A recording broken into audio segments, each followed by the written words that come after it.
Hello everyone, and welcome back to my channel. I know, it's been a while. I took a 3-week break that became a little bit longer, and that's thanks to this little guy, right here, my German Shepherd puppy. He's adorable, but he is also a full-time job. Anyway. Yeah, exactly. Anyway, this channel is not about dogs, so let's get back on track. Today, we're diving into the Fujifilm X-T30. Yep, it's so small, almost as small as my puppy, although not quite as fluffy. Okay, let's get back on track. This camera is an interesting one for me because it's my first time playing with any of the double-digit XT models. And you know what? Every time I review a Fujifilm camera, I feel like I'm stuck in a time loop. I keep saying the same things over and over and over again because, well, Fujifilm is just that consistent. But I'm here to mix it up a bit, so bear with me. So, the X-T30 is basically like the X-T4, X-T3 or the X100V. Maybe not exactly, but you get the idea. Fujifilm uses the same sensor and processor within each generation of cameras. So all the 4th generation cameras get the X-Trans4 sensor and processor. And the 5th generation cameras get their own updated sensor and processor. That means you're getting the same high quality of images across the generation of the camera. Like getting the same tasted dish at a different restaurant with the same secret sauce. Speaking of which, this little guy, the X-T30, has the same glorious sensor as you would find in the 4th generation siblings. So for still photography, it's absolutely stunning. Fujifilm really knows how to nail colors.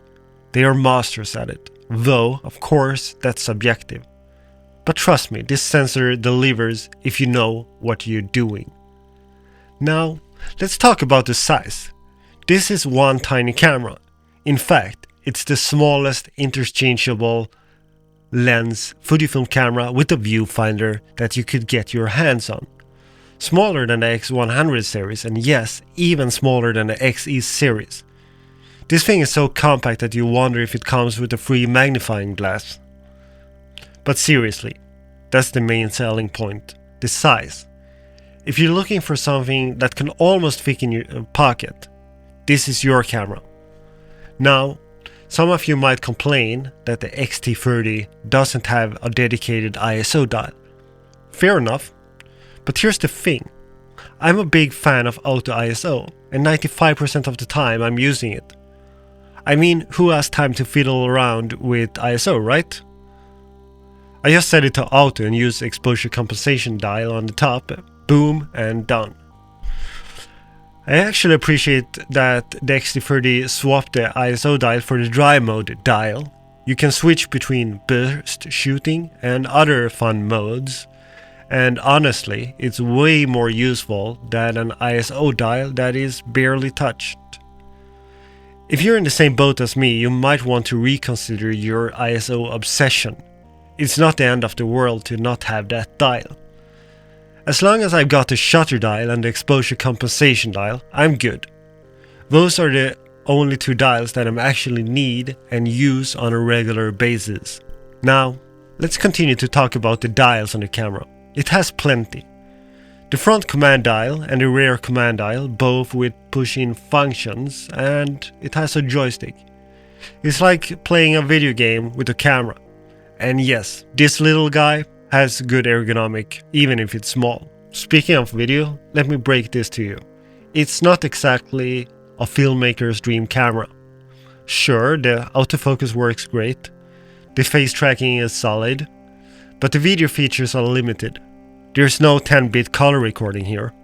For YouTube, Instagram or TikTok, yeah, it gets the job done just fine. But if you're shooting anything longer than 10 minutes, that record limit might be an issue for you. If you're shooting shorter videos, it's not a huge issue, but keep in mind, it's something to be aware of. There is compromises. So, who is this camera for? It's for those of you who want the classic Fujifilm experience, with the dials, the colors, but in a small portable package. Pair it up with the 27mm pancake lens or the 80mm and you get a camera that is almost pocketable. It will fit in your jacket pocket, but let's be real, it's not going into your jeans.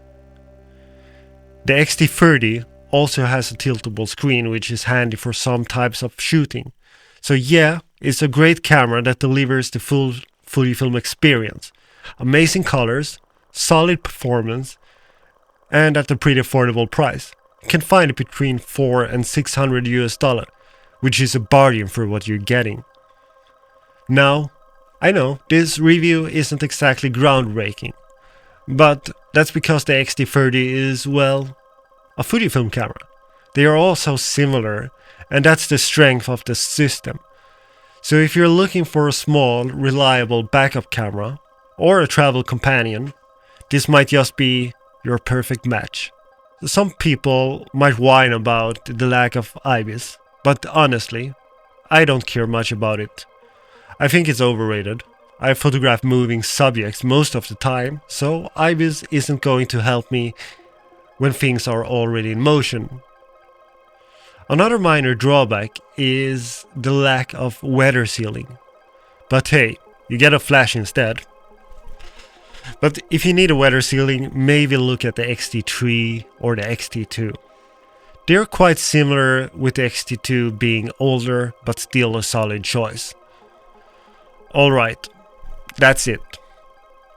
If you got any questions or thoughts, leave them in the comments below. I always enjoy reading your takes and hear your opinions. Thanks for watching, have a fantastic day and keep producing amazing images.